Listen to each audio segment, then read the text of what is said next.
Thank you for streaming Cities After, a radical exploration into the capitalist contradictions of our urban world and the many anti-capitalist futures to come. This is a Democracy at Work broadcast, and I'm your host, Miguel Robles-Duran. In this episode, I will inquire into a rapidly expanding global threat to an elemental human necessity: mega-landlords. As an introduction to the episode, I want to give you my definition. A mega-landlord is a type of corporate landlord that leverages private equity to exploit the housing vulnerability of large communities undergoing financial stress during and after a crisis. The profitable objective of the mega-landlord is to transform entire populations of homeowners into renters and gridlock the housing market so that disadvantaged future generations become dependent on their rental properties for basic shelter. In my view, mega-landlords are a legal new breed of urban terrorists. They must be urgently dismantled through concerted efforts of direct action, protest, media exposés, political pressures, and the passing of new legal instruments.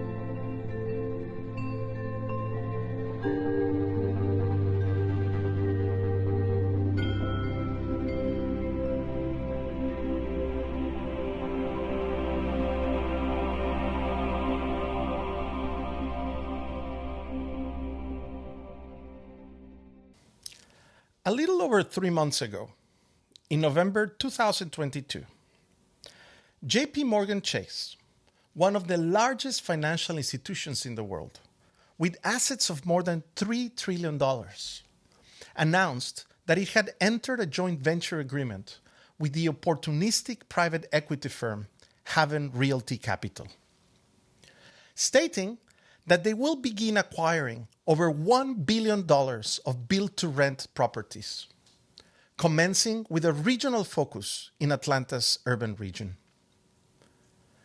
This announcement was just one of the most recent in a rapidly growing private equity investment trend towards the mass acquisition of single-family rental homes across the globe. As with most large enterprises under capitalism, this investment trend follows the many predictions of an ever-expanding market from which to extract as much profit as possible and at the same time support the urgent needs of capitalists to launder and absorb their money surplus into more secure assets. For residential real estate, the 2008 global financial crisis and recently the pandemic crisis created such expanding market conditions. Amongst the most talked early examples of this predatory behavior are the residential real estate acquisition tactics employed by the American private equity firm Blackstone. This during the 6-year-long Spanish mortgage crisis that began, of course, with the global financial crisis in 2008. During this period, Blackstone specialized in providing urgent liquidity to cities and regional governments, this by acquiring rent-stabilized apartments from them. And parallel to this, they were also purchasing and restructuring distressed mortgages from banks at heavily discounted prices. Of course, Blackstone later profited even more by taking advantage of low-income renters and distressed borrowers, repossessing their assets at far below market prices, as well as turning some of their homes into rental properties at market rates, in many places at 50% above their previous value. At present, Blackstone is the biggest private landlord in Spain. So far, it has poured in excess of 10 billion euros, hoarding a residential portfolio of over 100,000 mortgages and over 30,000 properties across the country. So before the 2008 financial crisis, the majority of global real estate investors had only focused on acquiring industrial, commercial, and retail property. Blackstone shifted this paradigm. Guided by the opportunistic and predatory psychopathy of its founder and CEO, Stephen Schwarzman, it became the pioneer corporation that laid out the highly lucrative operative principles that many residential mega landlords of the future would follow. Let me illustrate what I mean by the psychopathy. In a financial services conference in 2010, Schwarzman said the following: "We are basically waiting to see how beaten up people's psyches get and where they're willing to sell assets. You want to wait until there is really blood in the streets." By the way, I'm sure that this kind of enlightening and compassionate talk must be the reason top universities of the world love to name buildings after him. For example, MIT has the Stephen A. Schwarzman College of Computing. Yale has the Schwarzman Center. Oxford University has the Stephen A. Schwarzman Center for the Humanities. And even China's top-ranked institution, Tsinghua University, now has the Schwarzman building that is somehow of a college, dorm, and research center. Okay, apologies for this short diversion. But now let me get back to the topic. So, since its highly profitable ventures in Spain, Blackstone has only been expanding its property owner footprint. And thanks to the pandemic crisis, it is now considered to be the largest commercial landlord in history.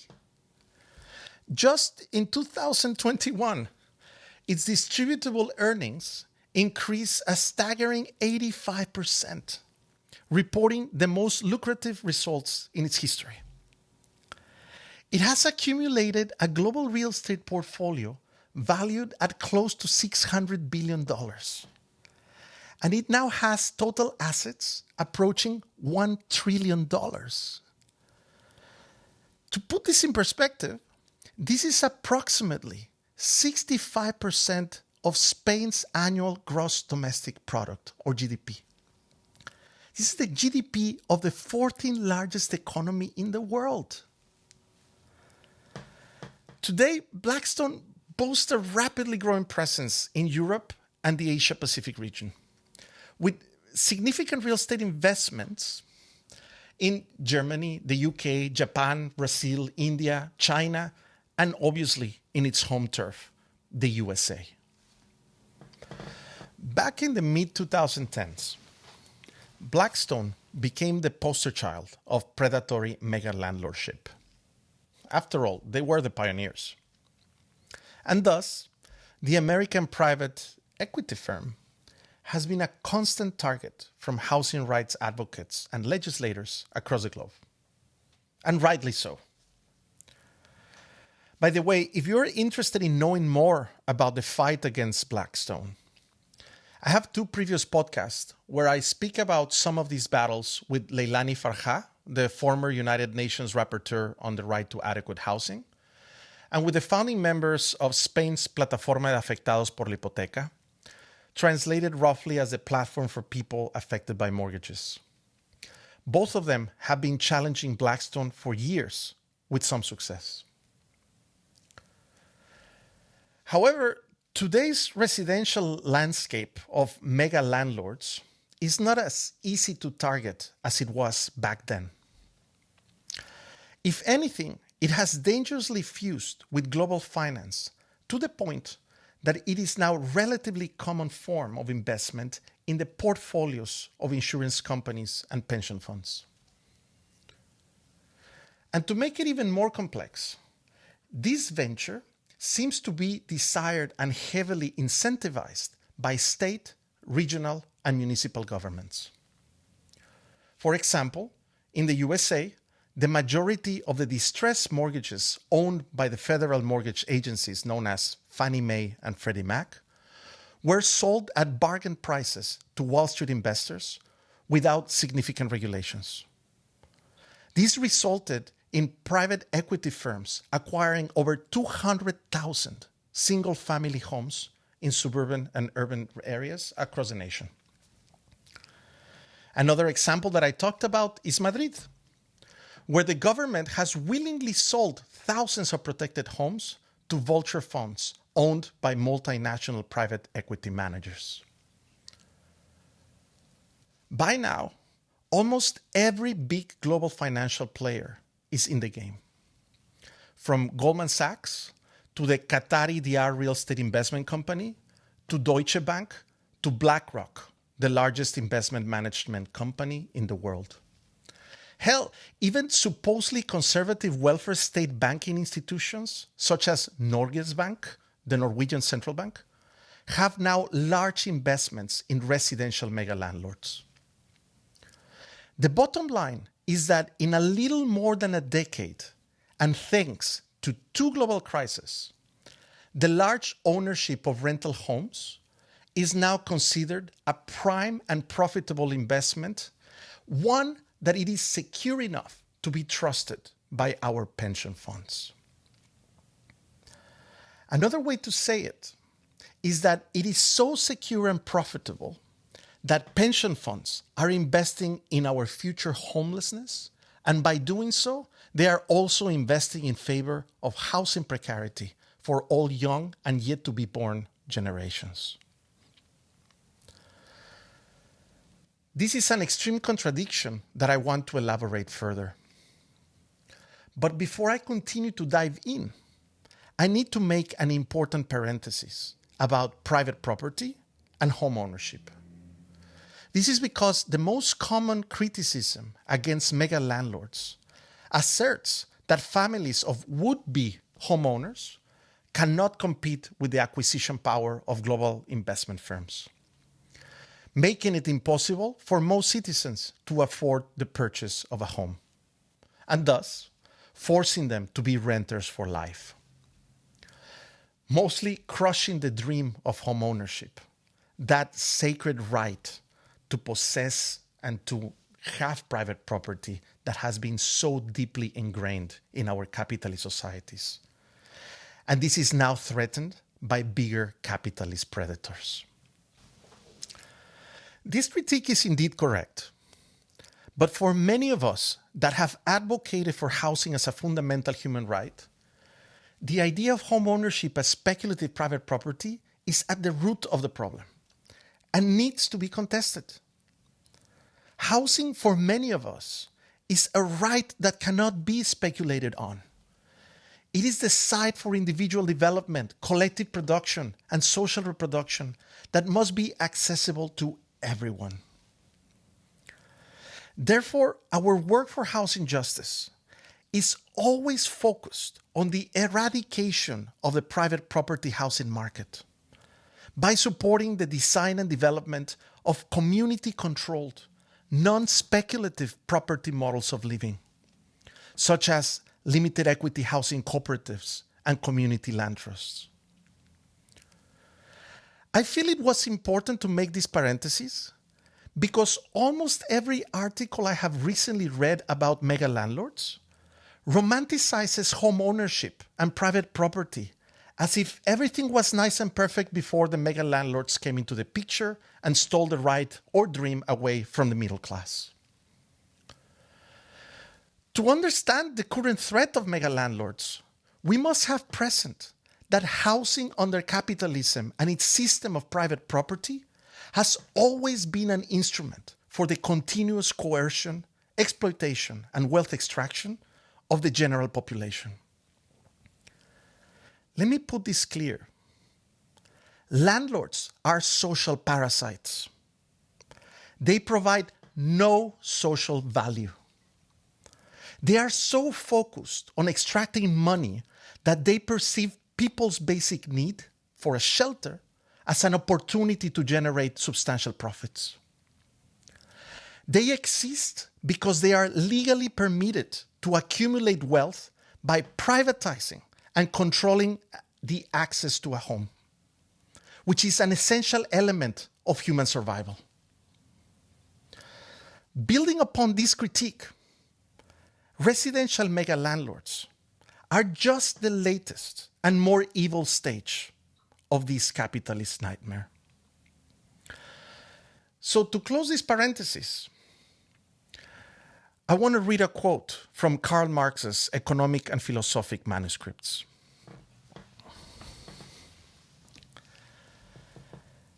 Private property has made us so stupid and one-sided that an object is only ours when we have it, when it exists for us as capital, or when it is directly possessed, eaten, drunk, worn, inhabited, etc.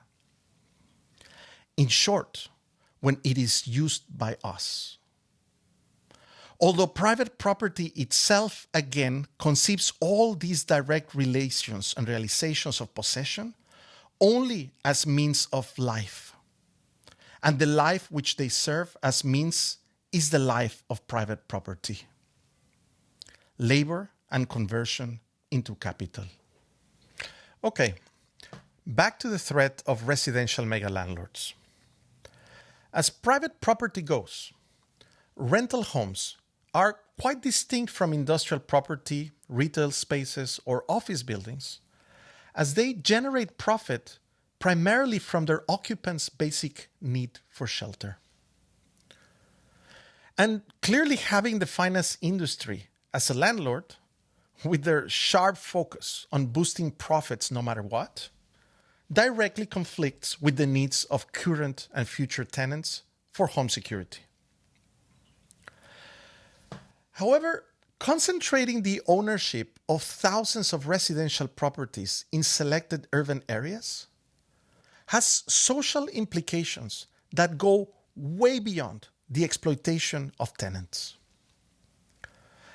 As mega landlords monopolize the housing stock of complete regions, they have absolute control of setting rental and property prices, allowing them to socially engineer and manipulate urban environments for profit to a level it has never been seen before.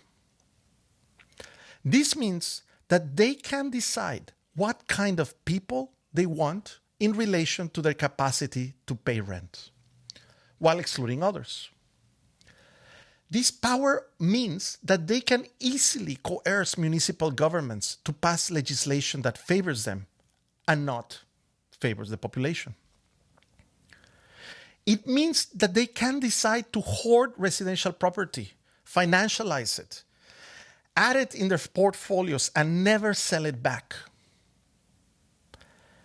Mega landlords and their investment partners have been betting in the creation of a new class of fully dependent, precarious tenants for life. And this definitely sounds profitable. As with all things with capital, it makes profit by taking advantage of a vulnerable situation, a crisis, or social need to exploit. It is opportunistic, but in many times, it creates its own opportunities as it plunders. A good example of this was what I talked at the beginning of the episode on the 2008 financial crisis. Bankers, governments, property developers, and mortgage institutions worked together to inflate a market bubble by tapping into the dream of home ownership of entire populations, promoting subprime mortgages and predatory lending practices. And once the bubble went bust, a new opportunity was created to plunder from those that were evicted or no longer were able to maintain or afford to buy a home. And so the finance industry turned an eye towards acquiring rental property. And to add to this bonanza, there is no doubt that the pandemic crisis has played an important part in the increased demand for rental homes. To put the current housing crisis into perspective, According to the U.S. Federal Home Loan Mortgage Corporation, which is commonly known as Freddie Mac, the U.S. currently has a 5% homeowner housing deficit, which accounts for approximately 4 million homes. This deficit is 50% higher than in 2018 and double from 10 years ago. The rise of interest rates, debt, the lack of consumer confidence, material costs, and overall general inflation, of course, has only been exacerbating this deficit. Also, before the 2008 financial crisis, the share of home renters was about 31%. In 2019, just before the pandemic, the share of renters was almost 37%. And in the few post-pandemic estimates that currently exist, they gauge an increase of another 2.2%. So from a nation that had 31% of rental households to one that currently has 39% and increasing. It is really astonishing what two global crises can do. The substantial increase in the number of rented households amongst younger and middle-aged demographic groups between 2009 and 2019 marks a very clear shift towards the impossibility of up-and-coming middle and low-income earners of ever owning a home. Let me add another statistic to this dire panorama. From 2020 to 2022, which are the pandemic years, the Standard & Poor's Case-Shiller Home Price Index, which is the index that tracks home prices in the United States, rose from 212 points to 307. This indicates that home prices in the US have gone up approximately 45%. This has created a fictitious $9 trillion owner-occupied housing wealth bubble. And this happened at the time where approximately 2 million renter households were unable to afford their rent, and many millions more were under financial stress.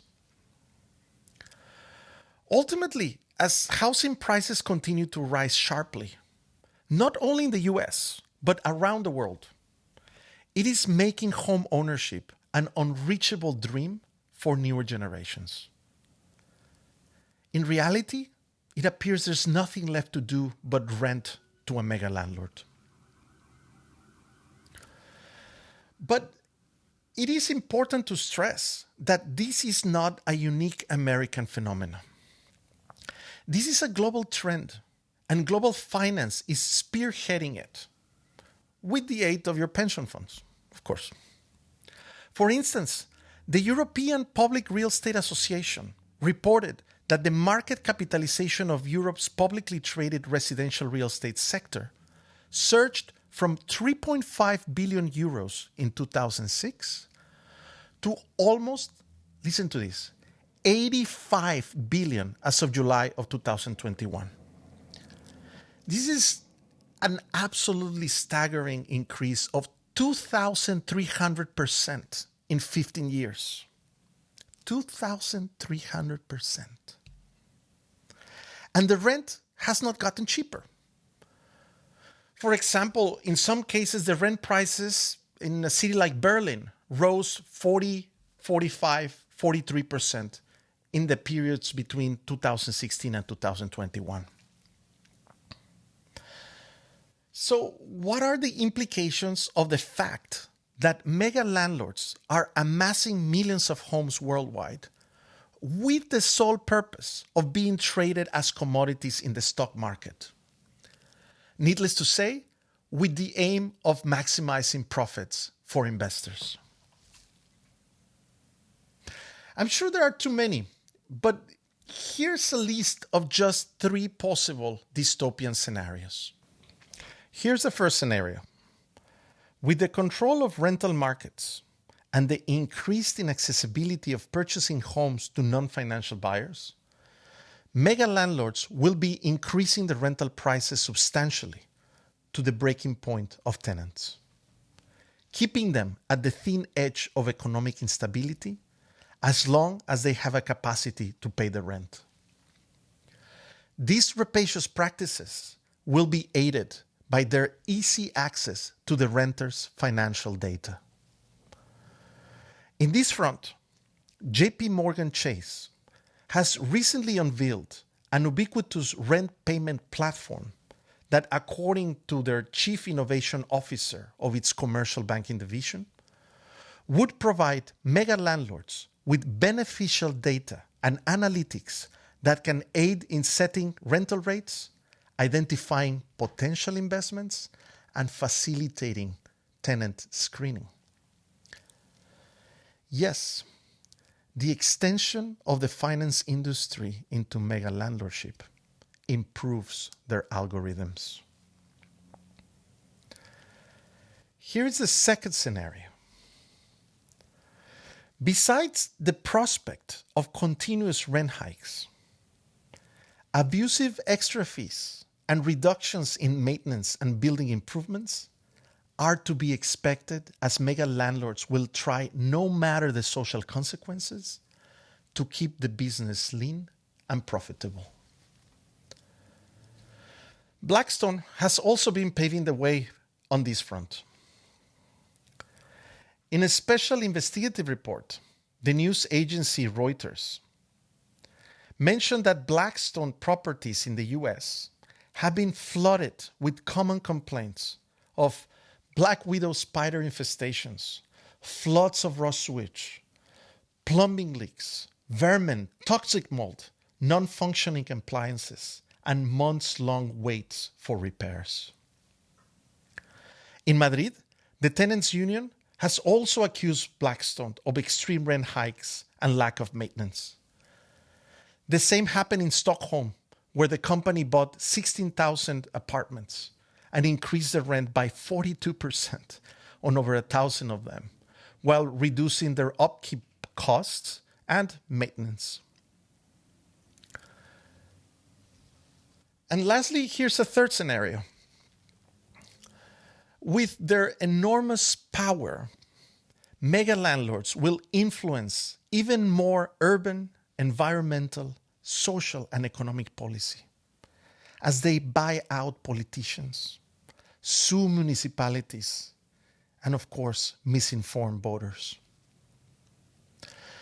This is what the mega landlords did in California back in 2018, when, in coalition with the real estate development lobby, they spent over $65 million, 7 of them by Blackstone, in a concerted campaign to oppose California's Proposition 10, which would have introduced rent control measures to help thwart the dramatic increase of rent-burdened families and an out-of-control level of homelessness. One of the mega landlords in the coalition, the Chicago-based Equity Residential, has been, for example, hoarding trailer home parks. This is where people at the brink of homelessness tend to live. And they've amassed throughout California, while subsequently initiated expensive legal proceedings against small municipalities that hosted these parks, aiming to eliminate regional rent control ordinances. And here I go back to the pension fund contradiction I touched upon before. A large part of the $65 million in campaign funds to stop Proposition 10 were derived from investor pools composed of several state and local pension systems, public university endowments, among others. Our government's education system and other institutions created to protect us and support our retirement are all in it. Across the world, the finance takeover of housing is ramping up. And as with most things touched by finance, the new asset class of single-family homes coupled with the continuous buyouts of multifamily units, directly threatens the livelihoods of the majority of the world's population, as well as the well-being and security of all coming generations. I want to end up with a question to you. How is this not criminal? I'm looking forward to read your comments below. And if you like this episode, please don't forget to give us a like. Until next time.